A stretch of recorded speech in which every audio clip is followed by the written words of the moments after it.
તારીખ 24/7/2024ના રોજ બોરસદ તાલુકામાં લગભગ 4 કલાકમાં 13 ઇંચ વરસાદ પડતા નીચાણવાળા વિસ્તારોમાં પાણી ભરાયા હતા, જેના કારણે ઘણા બધા લોકો અસરગ્રસ્ત થયા હતા, જેમાં અક્ષરનગર સોસાયટીમાં પણ પાણી ભરાયા હતા અને લોકો મુશ્કેલીમાં મુકાયા હતા, જેની જાણ ક્ષત્રિય સમાજના સામાજિક સંગઠનોને થતા મહાકાલ સેના બોરસદ તાલુકાના પ્રમુખ વિનોદસિંહ ચૌહાણ અને તેમની ટીમ, ક્ષત્રિય રાજપૂત કરણી સેનાના પ્રમુખ જયેશસિંહ તથા ઉપપ્રમુખ તેમજ તેમની ટીમ, ક્ષત્રિય સેના બોરસદ તાલુકાના પ્રમુખ પિન્ટુસિંહ સોલંકી તથા તેમની ટીમ, નારાયણ ગ્રુપ તેમજ સ્પર્શ ફાઉન્ડેશનના પ્રમુખ નયનસિંહ ગોહિલ તેમજ તેમની ટીમ યુદ્ધના ધોરણે ટ્રેક્ટરોની મદદથી લોકોને સલામત સ્થળે ખસેડ્યા હતા.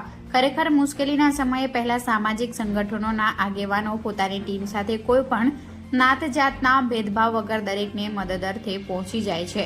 વંદન છે તમામ સંગઠનના સેવાભાવી વિરલાઓને. Reporter Dineshsinh Rathod, Gujarat crime news, Borsad.